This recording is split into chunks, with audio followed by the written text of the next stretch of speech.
ఉంటుంది. ఎందుకు వికలాంగుల హక్కుల పోరాట సమితి వేయాలని కృష్ణమాది గారికి ఎందుకు ఆలోచన వచ్చింది అనే విషయానికి వస్తే అందరు జాగ్రత్తగా వినాలి, అందరు వినాలి. ఇది ఎందుకు వికలాంగుల హక్కుల పోరాట సమితి ఏర్పాటు చేయాల్సి వచ్చిందంటే కృష్ణమాది గారు విశాఖపట్నంలో ఎంఆర్పిఎస్ మీటింగ్ పోయిండు.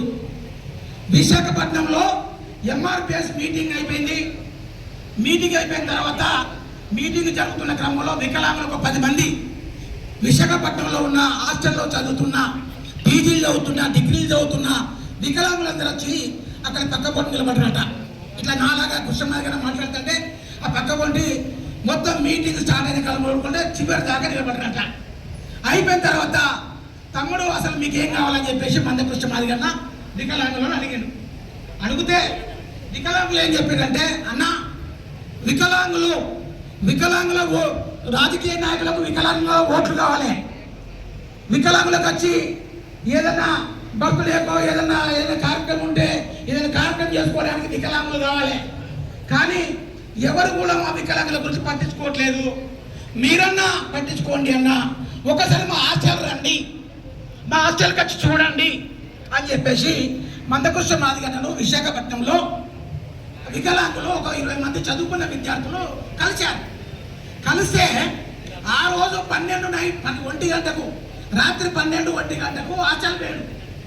హాస్టల్ పోతే ఇదంతా హాస్టల్ అనుకుందాం, అట్నుండి చివరి నుండి అన్న వస్తుంటే వికలాంగులు కుట్టుకుంటూ పోయిన వాళ్ళు కొందరు, ఆ యొక్క 100 మంది వికలాంగులు హాస్టల్ కూడా బయటకు వెళ్ళి అన్నం కూడా కుంటుకుంటూ కొంతమంది వస్తున్నట, కింద పాకుండా కొంతమంది వస్తున్నట, కొంతమంది వక్రత కూడా వస్తున్నట, రకరకాలుగా వస్తుంటే ఆయన చెల్లిసిపోయాడు. అరే ఏంది నా యొక్క పిల్లలకి ఇట్లా ఈ రకంగా మారిపోయింది, మీ అందరం మంచిగా ఉన్నాం, వీళ్ళ పరిస్థితి ఏంది అని చెప్పేసి కృష్ణమాది గారిన చెల్లించిపోయి అసలు మీ బాధ ఏంది, మీరు ఎందుకు అసలు మీకు ప్రభుత్వం ఏం చేస్తుందని చెప్పేసి అడిగితే వాళ్ళు ఏం చెప్పారంటే, ఆ యొక్క హాస్టల్లో ఉన్న వికలాంగులు ఏం చెప్పారంటే, అన్నా మేము మా కుటుంబంలో ఒక మంచి అయినా ఒక వికలాంగుడు ఉంటే మంచోడిని మంచిగా చూసుకుంటారు, మంచోడికి బట్టలు వేస్తారు, మంచి బట్టలు పెడతారు, మంచోడిని చదివిస్తారు, వికలాంగుల్ని సరిగా చూసుకోరన్నా, మా తల్లిదండ్రులు చూసుకోరు,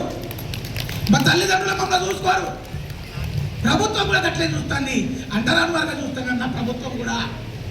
మాకు పెన్షన్ 200 రూపాయలు ఇస్తానన్నా, 200 రూపాయలతో నెల రోజులు 30 రోజులు ఎట్లా బతకాలన్నా, నెల రోజులలో 200 పెన్షన్ ఇస్తే నెల రోజులు ఎట్లా బతకాలి, 200తో ఎట్లా బతకాలి మేము అని చెప్పుకున్నారు. చెప్పుకుంటే ఓకే మీ బాధ నేను విన్నా. అదే క్రమంలో మాకు రిజర్వేషన్ మేము జనాభా పరంగా 100కి 5% ఉంటామన్నా, 5% విద్యా రంగంలో, ఉద్యోగ రంగంలో, సంక్షేమ రంగంలో, రాజకీయ రంగంలో కూడా మాకు రిజర్వేషన్ కావాలి. అంటే 200 పెన్షన్ 1500 పెంచాలి, పోతే విద్యా ఉద్యోగ సంక్షేమ రాజకీయ రంగంలో 5% రిజర్వేషన్లు అమలు చేయాలి అని చెప్పేసి వాళ్ళు మాట్లాడతారు. మాట్లాడిన తర్వాత అప్పుడు వికలాంగులందరినీ మళ్ళీ హైదరాబాద్కి వచ్చేసి విశాఖపట్నం నుండి హైదరాబాద్లో ఒక వికలాంగుల పోరాట సమితి సంఘాన్ని ఆగస్టు 27 తారీఖు రోజు 2007 ఏర్పాటు చేసి అప్పుడు 200 పెన్షన్ 1500 పెంచాలని పోరాటం చేసాడు. మందకృష్ణమాది గారు సంఘం ఏర్పాటు చేసిన తర్వాత ఇప్పుడు 200 పెన్షన్ ఇప్పుడు 4000 పెన్షన్ అవుతుంది. 200 ఉన్న పెన్షన్ 4000 సాధించాడు మందకృష్ణమాది గారు. 200 పెన్షన్ 4000 సాధించాడు. 4000 ఇంకా 6000 కావాలని పోరాటం చేస్తాడు. ఇప్పుడు ఇచ్చిన 4016 6016 కావాలని పోరాటం చేయడానికి ఈరోజు మీటింగ్ పెట్టుకుంటున్నాం. మనం ఈరోజు 4000ను 6000 చేయాలని మీటింగ్ పెట్టుకుంటున్నాం. అదే క్రమంలో వృద్ధులకు, వితంతులకు, ముసలాళ్లకు, అదే క్రమంలో నా భర్తలు జరిగిన అక్కలకు 200 పెన్షన్ 200 పెన్షన్ మరి భర్త చనిపోతే ఓ 2-3 పిల్లలు ఉంటే 200 పెన్షన్తో ఇట్లా బతకాలి అని ఆలోచించి కనీసం వృద్ధులకు, భర్తలు చనిపోయిన వితంతుల చెల్లెళ్లకు, అక్కలకు 200 పెన్షన్ 1000 పెంచాలని చెప్పి పోరాటం చేశాడు గౌరవ మందకృష్ణమాది గారు. 200 పెన్షన్ 1000 పెంచాలని చెప్పి పోరాటం చేశాడు. ఈ రోజు 2000 వస్తుంది. 2000 పెన్షన్ 4000 కావాలని ఈ రోజు మనం మీటింగ్ పెట్టుకుంటున్నాం. ప్రభుత్వం మీద పోరాటం చేయబడుతున్నాం. మనం 2000ది 4000 కావాలని, వృద్ధుల వితంతులకు 4000 కావాలని, వికలాంగుల పెన్షన్ 4000ది 6000 కావాలని మనం మీటింగ్ పెట్టుకొని మరి రేవంత్ రెడ్డి ప్రభుత్వం పైన పోరాటాన్ని సిద్ధపడుతున్నాం. మరి రేవంత్ రెడ్డి గారు, ముఖ్యమంత్రి రేవంత్ రెడ్డి గారు మొన్న జరిగిన ఎలక్షన్లో ఆ ఎలక్షన్ ఏం మాట్లాడు, వికలాంగుల పెన్షన్ 4000ను 6000 చేస్తాను. నేను ముఖ్యమంత్రి అయితే రేవంత్ రెడ్డి నేను ముఖ్యమంత్రి అయితే వికలాంగుల పెన్షన్ 4000ను 6000 చేస్తా, వృద్ధుల వితంతుల పెన్షన్ 2000ను 4000 చేస్తా అన్నాడు. ఇప్పటికి ఎన్ని రోజులైంది ముఖ్యమంత్రి అయ్యి? 18 నెలలు అయిపోతుంది. మరి 18 నెలలుగా మనకు పెన్షన్ పెంచలేదు, ఇప్పటి వరకు పెంచి మనకు పెన్షన్ ఇవ్వలేదు. అదే క్రమంలో మన పక్క రాష్ట్రం ఉన్నది. మన పక్క రాష్ట్రం మరి తెలుగుదేశం పార్టీ చంద్రబాబు నాయుడు ముఖ్యమంత్రి అయినప్పుడు అక్కడ ఆంధ్రప్రదేశ్ ముఖ్యమంత్రి చంద్రబాబు నాయుడు అయ్యాడు. అక్కడ ఏప్రిల్లో ఎలక్షన్ జరిగినాయి. ఏప్రిల్లో ఎలక్షన్ జరగగానే మరి జూన్లో ఆయన ముఖ్యమంత్రి అయ్యాడు. కాగానే ఆయన ముఖ్యమంత్రి కాగానే వృద్ధులకు 2000 పెన్షన్ను 4000 చేసేసాడు. ఆయన ముఖ్యమంత్రి కాగానే వృద్ధులకు వితంతులకు 2016 పెన్షన్ను 4016 చేసేసాడు. వికలాంగుల పెన్షన్ 4000ను 6016 చేసిండు. ఎన్ని రోజులైంది ఆయన ముఖ్యమంత్రి అయిన 3 నెలలకే చేసిండు. అంటే ఎట్లా ఆ పెన్షన్ ఏ రకంగా ఇచ్చిందంటే, ఎప్పుడైతే హామీ ఇచ్చిండో, ఎప్పుడైతే నేను ముఖ్యమంత్రి అయితే మీకు 2000 పెన్షన్ 4000 చేస్తా, వికలాంగుల పెన్షన్ 4000 6000 చేస్తా అని చెప్పి ఎప్పుడైతే హామీ ఇచ్చిండో అక్కడి నుండి అంటే ఏప్రిల్ మే జూన్ 3 నెలలు కలుపుకొని 3 నెలల పెన్షన్ మొత్తం ఇచ్చిండు. అంటే 6000 పెంచి 3 నెలలు ఒకేసారి ఇచ్చిండు. 3,18,000 రూపాయలు ఒకేసారి ఇచ్చిండు. అక్కడ వికలాంగులకు, వృద్ధుల వితంతులకు 2000ది 4000 చేసిండు. 4000 3 నెలలు కలిపి 3,12,000 ఇచ్చిండు.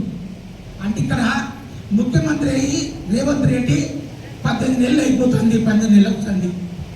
మరి 18 నెలల పెన్షన్ మీకు మాకున్నాడు. వికలాంగులకు 19 నెలల పెన్షన్ మాకున్నాడు. అంటే కనీసం 36,000 రూపాయలు ఒక మనిషికి రావాలి. మీ దాంట్లో ఒక వికలాంగుడికి, వృద్ధులకు మరి మీకు కూడా పెన్షన్ మాకున్నాడు. అంటే ఈ రకంగా చూస్తే అక్కడ ఉన్న ప్రభుత్వం వెంటనే మాట తప్పకుండా పెన్షన్ పెంచింది. ఇక్కడ ఉన్న ప్రభుత్వం ఇప్పటి వరకు పెన్షన్ పెంచకుండా జాప్యం చేస్తూ మనం మోసం చేయడం జరుగుతుంది. గౌరవ మందకృష్ణమాది గారు వెంటనే వికలాంగుల పెన్షన్ 4000 6000 పెంచాలని, వృద్ధుల పెన్షన్ 2000 4000 పెంచాలని, అదే క్రమంలో ఈ ప్రస్తుతం జరుగుతున్న ఏదైతే సర్పంచ్ ఎంపీటీసీ ఎలక్షన్స్ ఉన్నాయో ఆ ఎలక్షన్లో కూడా సర్పంచ్ ఎంపీటీసీ జడ్పీటీసీ ఎంపీపీ ఎలక్షన్లలో మన వికలాంగులకు 5% రిజర్వేషన్ 5% రిజర్వేషన్లు అమలు చేయాలి. ఎందుకు ఆగస్టు పెట్టిండు? ఎలక్షన్ గ్రామ పంచాయతీ ఎలక్షన్ ముందే పెట్టిండు మీటింగ్ హైదరాబాద్లో. అంటే సర్పంచ్ ఎలక్షన్ రాకముందే మాకు రిజర్వేషన్ కూడా పెరగాలి. రిజర్వేషన్ సర్పంచ్ మాకు కావాలి. మాకు సర్పంచ్ రిజర్వేషన్ అమలు చేయాలి. అంటే పెన్షన్ పెంచడంతో పాటు మరి సర్పంచ్ ఎంపీటీసీ ఎలక్షన్లో కూడా మాకు మా వాటా ప్రకారంగా 5% రిజర్వేషన్లు అమలు చేయాలని చెప్పేసి మరి ఆగస్టు 11వ తేదీన లక్షలాది మందితో ఎల్బీ స్టేడియం హైదరాబాద్లో లక్షలాది మందితో మరి వికలాంగుల మరి సింహగర్జన పేరుతో మరి సభను నిర్వహించడం జరుగుతుంది. ఒకటి మీకు అందరికీ విజ్ఞప్తి చేస్తున్నా, మా అక్కలారా తమ్ములారా, మా అక్కలారా అమ్మలారా అయ్యలారా తమ్ములారా మీ అందరికీ విజ్ఞప్తి చేస్తున్నా, మీ గ్రామంలో ఎంతమంది వికలాంగులు ఉన్నారో, మీ గ్రామంలో ఎంతమంది వికలాంగులు ఉన్నారో, ఎంతమంది వృద్ధులు ఉన్నారో, పెన్షన్ తీసుకున్న వాళ్ళు ఎంతమంది వితంతులు ఉన్నారో, ఎంతమంది మరి బీడీ కార్మికులు ఉన్నారో, ఎంతమంది నేత వాళ్ళు ఉన్నారో, ఎంతమంది గీత వాళ్ళు ఉన్నారో, మొత్తం పెన్షన్దారులందరినీ కూడా ప్రతి గ్రామంలో ఏకం చేసి ఒక కమిటీ వేసుకొని మరి హైదరాబాద్ 11 జరిగే హైదరాబాద్ మాధ్యల సింగ్ మన వికలాంగుల సింహగర్జనకు లక్షలాదిగా కదిలి రావాలని చెప్పేసి కోరుతూ ఇంతకు ముగిస్తున్నా. జై వికలాంగ్, జై వికలాంగ్.